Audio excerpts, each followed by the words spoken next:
Buenas tardes, amables televidentes. La Unión Nacional de Empresarios UNE les presenta su programa La Opinión de la UNE. Es un programa de orientación para el sector empresarial y para la ciudadanía en sentido general. El ingeniero Luis Moquete y un servidor estaremos con ustedes conversando durante el transcurso del programa de alrededor de media hora. Hay varios temas sobre el tapete, temas importantes. Nosotros hemos escogido dos temas para conversar con ustedes en la tarde de hoy. El primero es sobre el impacto que tendrá sobre la economía dominicana el Brexit. El Brexit es la salida de la Unión de Inglaterra de la Unión Europea, la salida del Reino Unido de la Unión Europea, que fue aprobada en un referéndum que se hizo la semana pasada y fue una votación bien cerrada, 48 a 52, que traerá sus impactos, trajo impacto inmediatamente en todas las bolsas de valores del mundo y traerá sus impactos, sus consecuencias a mediano y largo plazo. La suerte es que hay un proceso para poner en marcha esta medida que se toma un par de años, de manera que habrá tiempo para que los países, las empresas, tomen las medidas de lugar para reducir el impacto de esta decisión soberana del Reino Unido, que se da en un contexto internacional de defensa del nacionalismo y de ataque en una crisis migratoria. Eso es uno de los elementos que está presente, está en el fondo de esta decisión. Hay muchos países de Europa que han sido afectados por una migración masiva de otros países cercanos, y eso de alguna manera ha revivido el nacionalismo, y hay muchos países, se habla mucho de esos temas, tratando de, en alguna medida, de que se regule, se controle las migraciones, y esta decisión del pueblo inglés probablemente está también de alguna manera influida por eso. Vamos a darle la palabra un momento al ingeniero Moquete para que introduzca parte de este tema y otros temas, y seguiremos de nuevo con ustedes en un minuto. Bien, muchas gracias. Bueno, todo esto viene de una promesa de campaña del actual primer ministro Cameron, que ofreció que iba a hacer un referéndum sobre el tema, porque siempre ha habido una división. Él ganó sus elecciones, pero entonces le ha sobrevenido este problema, porque la intención primaria era que la gente dijera que no. Bueno, pues el terremoto inicial ya pasó. Dicen que algunos mercados se están recuperando y, pues, por ejemplo, uno de los efectos secundarios para la economía dominicana es que el oro se ha elevado su precio por encima de los $1,200, algo que hacía tiempo que no se veía. O sea que lo que significa que van a haber depreciación de algunas monedas europeas.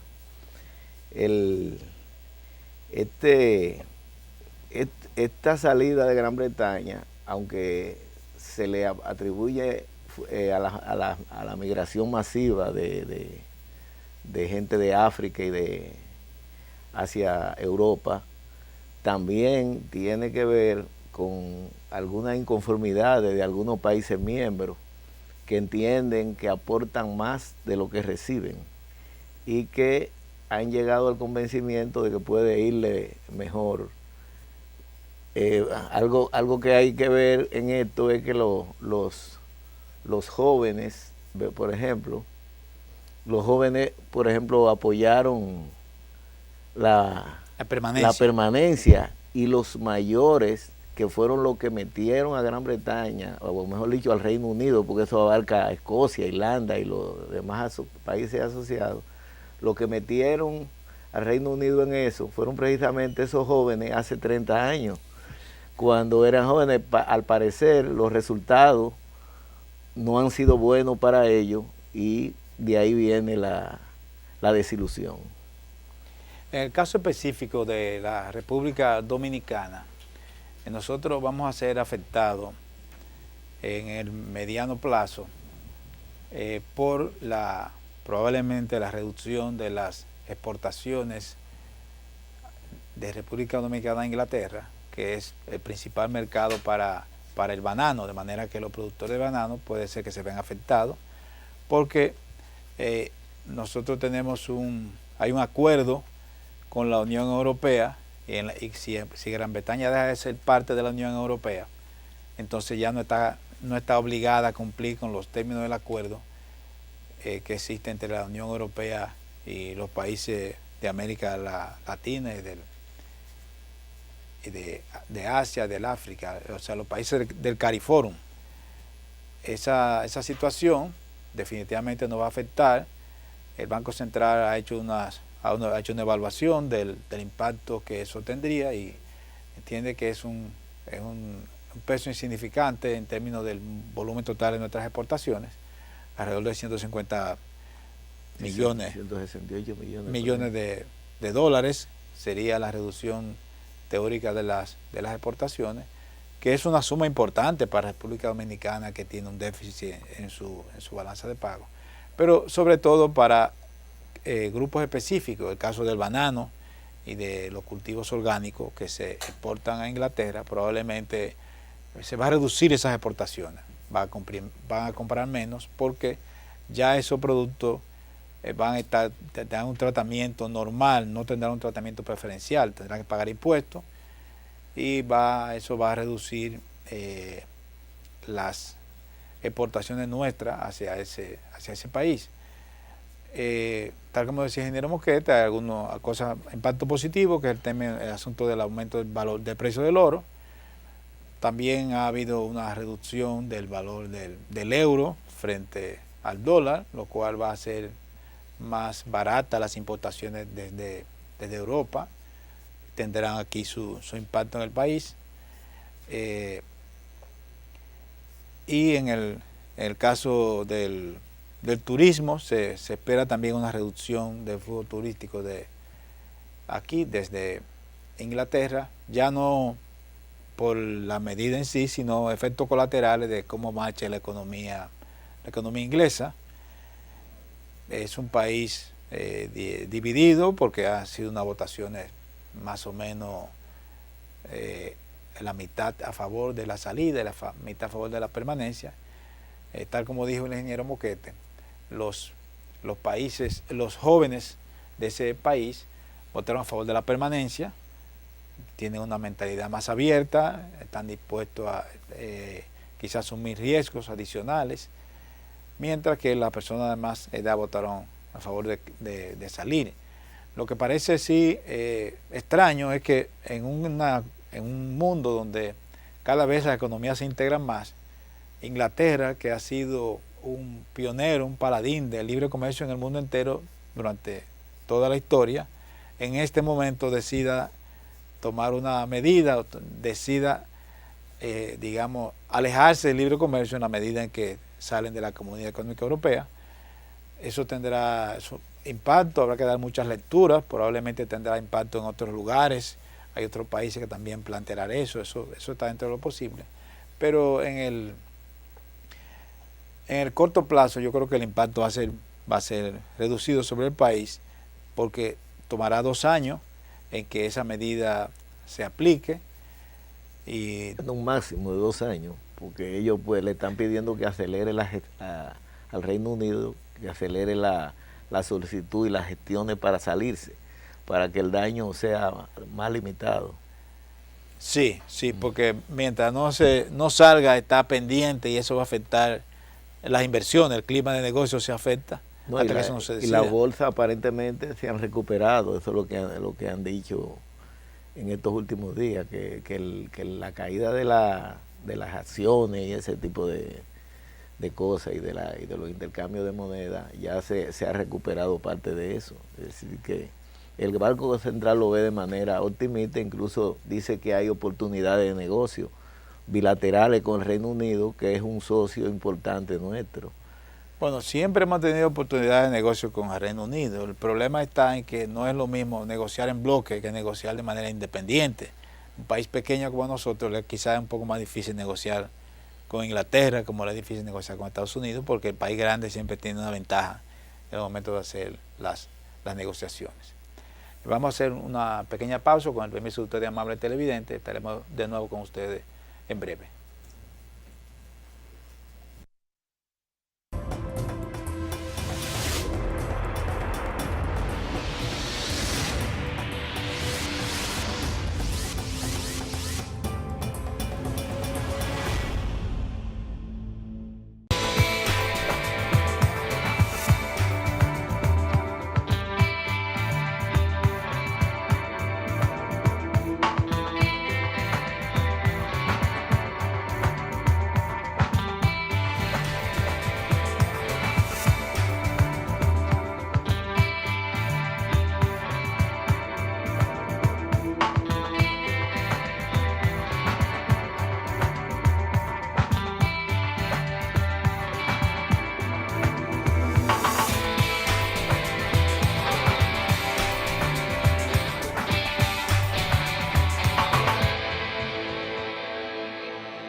Continuando con el desarrollo de nuestro programa, vamos ahora, amables televidentes, a comentar con ustedes el discurso que pronunció el señor Rafael Blanco Canto, presidente del Consejo Nacional de la Empresa Privada, CONEP, en un almuerzo en la Cámara Americana de Comercio, que ha encendido los debates esta semana, ha sido muy comentado.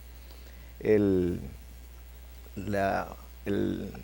señor Blanco Canto primero externó su queja sobre la institucionalidad del país, sobre la forma en que se maneja la justicia y una serie de parámetros que dice que el país no está marchando por un buen camino.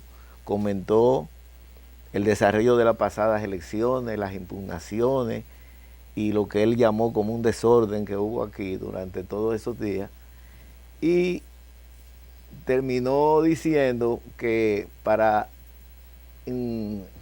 iniciar el pacto eléctrico, primero se requiere condicionarlo a la aprobación, El pacto fiscal.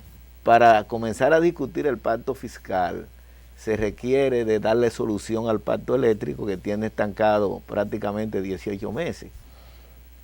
Y condicionó también esas discusiones a que el gobierno atienda 4 demandas básicas que han planteado. La primera es una reforma, la aprobación de una reforma completa de la ley electoral que garantice un acceso equitativo a los medios, a los partidos, evitar lo que se llama el uso de los recursos del Estado, la compra de votos, ese tipo de cosas. Otro segundo pilar en que se supone que el gobierno debe cumplir es permitir la aplicación de la reforma de la ley de partido o la promulgación de una ley de partido para que se normalice la selección de las autoridades que nos gobiernan. Un tercer pilar es la ley de responsabilidad fiscal que se ha venido reclamando para fijarle un tope al endeudamiento externo, entre otras cosas. Y finalmente, el cuarto pilar habla de garantizar la plena independencia y fortalecimiento de las instituciones llamadas a implementar los procesos, la justicia, los tribunales electorales, altas cortes, más o menos. La verdad que fue un discurso bien fuerte. No sé qué pensará el gobierno central de esas opiniones. Bueno, ya pasaron las elecciones, de manera que las críticas al, al gobierno, a las autoridades, no tienen ninguna intención electoral. Ya eso es una etapa superada. Pero sí, digamos que fue un discurso firme con varios puntos importantes. Nosotros vamos a referirnos brevemente al tema de la relación entre el pacto fiscal y el pacto eléctrico. El sector empresarial ha planteado que el pacto eléctrico se discuta previo al pacto fiscal, porque se supone que con el pacto eléctrico el tema de subsidio al sector eléctrico que el gobierno gasta cada mes se va a reducir, porque habrá un equilibrio en las finanzas del sector eléctrico, que es una cosa muy importante. Si eso ocurre, si hay una reducción del subsidio al sector eléctrico por parte del Estado, por parte del gobierno central, entonces el gobierno necesitará menos dinero adicional. Por eso sí es que tiene sentido que el pacto eléctrico se discuta previo al pacto fiscal, porque las necesidades del gobierno por más recursos se reducirán en la medida en que se reduzcan los subsidios que el gobierno paga, invierte, desembolsa al sector eléctrico para cumplir sus compromisos, o sea, lo que el gobierno le da a las sedes, a la distribuidora de energía, para que le puedan pagar a los generadores. Igualmente los recursos que el gobierno invierte en la Corporación Dominicana de Empresas Eléctricas. Entonces sí tiene sentido, pienso yo, de manera individual, que el pacto eléctrico, que ya estaba a punto de concluir y que se entendía que esta fecha iba a estar firmado, que se acelere, por lo menos para discutir esa parte, lo del impacto, lo de la parte de las finanzas del sector eléctrico. Eso debería resolverse, porque la cantidad de dinero que el gobierno requiere se supone que se va a reducir si se logra reducir, disminuir el déficit del sector eléctrico y el subsidio que el gobierno paga para cubrirlo. El gobierno invierte para cubrir esa necesidad. Así que sí tiene sentido. Pero aparte de eso, de ese vínculo por el lado fiscal,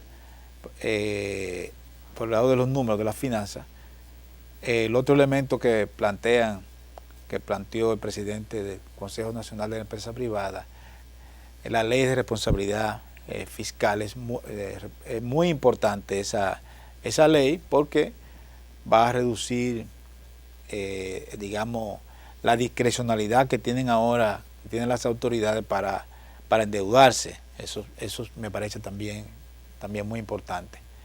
Creo que esas cosas son lógicas. Ahora, vale la pena también comentar que el gobierno parece que está decidido a impulsar una reforma fiscal, y que esperamos que sea dentro de un pacto, que no sea de manera unilateral, por el hecho de que el gobierno ha decidido reemplazar a un profesional brillante, distinguido, que tenía mucho tiempo en el gobierno, que estaba al frente de la Dirección General de Impuestos Internos. Los cambios en impuestos internos implica que el gobierno tiene ya, digamos, una línea, un camino, tiene una decisión, tiene una estrategia que piensa seguir para hacer los cambios en el sistema impositivo, que en principio se ha hablado esencialmente de reducir las exoneraciones, ¿verdad? Eso es lo que le llaman el gasto fiscal, de reducir las exenciones impositivas que el gobierno le da a empresas en términos generales, que se supone que tendrán menos impacto sobre la economía de las personas físicas. El bolsillo de los contribuyentes de manera individual sería menos afectado si el gobierno lo que hace es reducir las exenciones que le da al sector empresarial,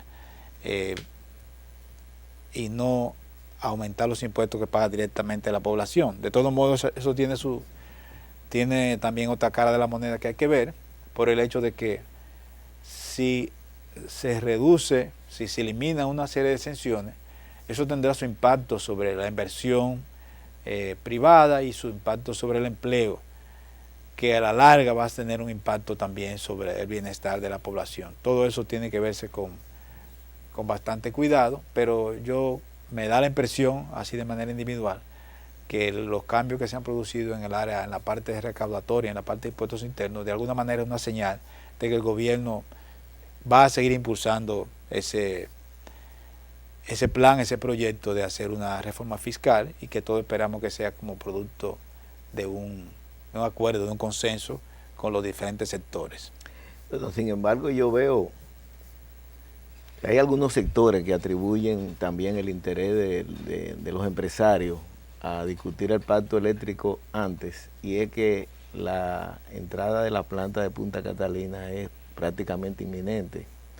El licenciado Rubén Bichara anunció que aunque solamente se han desembolsado 2 préstamos por valor de 270 millones de dólares que se trataron desde hace tiempo, el Ministerio de Hacienda le ha dado facilidades a la CDE para la adquisición de las piezas de la planta por 1.140 millones, y anunció que la planta está prácticamente lista en un 90%.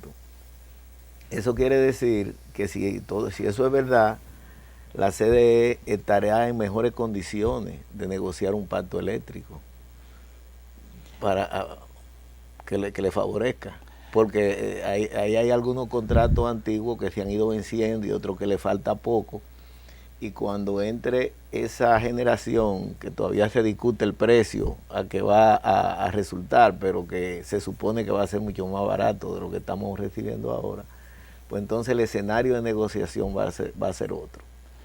Bueno, es interesante lo que usted dice, porque la entrada de Punta Catalina, no se tiene la fecha, pero se entiende que está cerca, va a reducir el costo en términos generales de generación del país.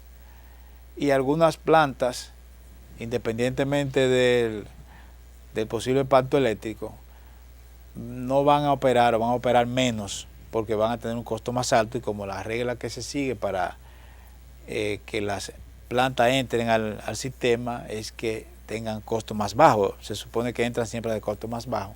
Entonces eso va a cambiar un poco la distribución, la composición del parque energético, y va a reducir el costo promedio de generación. Eso, junto con los contratos que se van a vencer de los contratos del Acuerdo de Madrid, todo eso se junta, se mezcla, y deben tomarse en cuenta, porque eso hace más complejo el proceso. Yo pienso que dentro de ese pacto eléctrico deberá hablarse del Acuerdo de Madrid, de ese contrato que se termina, y cómo es que el gobierno lo va a abordar. En términos generales, se espera una reducción del costo de generación, lo que va a implicar una reducción de subsidio de parte del gobierno, y quizás sería interesante medir todas esas variables, el impacto que va a tener, para determinar cuál es el monto del gobierno necesita para cubrir sus necesidades, que en este caso serían menores si tiene que gastar menos en el subsidio eléctrico. También está presente el asunto de los precios del petróleo, que ya el petróleo dejó de bajar, ya está estable o tendiente a subir, así que vamos a ver qué pasa con eso. Bueno, Monseñor Agripino Núñez Collado adelantó que él no ha recibido ninguna propuesta fiscal para discutir todavía, pero que sin embargo, que él favorece lo que el empresariado pide, que el pacto eléctrico se pueda terminar. Es decir, que ese es el mediador que tenemos, y si él se inclina por esa modalidad, probablemente tenga su influencia en los poderes del país para que se haga de esa manera. Bueno, yo creo que hay tiempo para hacer las dos cosas. Yo me imagino que como se ha discutido tanto el pacto eléctrico, quizás se pueda acelerar y llegar a un acuerdo como una fase previa al pacto fiscal o a la reforma fiscal, porque eso requiere de una aprobación congresional y todo eso mezclado en el proceso yo creo que va a ayudar. Vamos a ver que ocurra lo mejor para el país. Vamos a despedirnos ya de nuestros amables televidentes y hemos llegado al final de este subprograma La Opinión de la UNE. La Unión Nacional de Empresarios le agradece su atención y estaremos de nuevo con ustedes la próxima semana en una entrega más. Muchas gracias.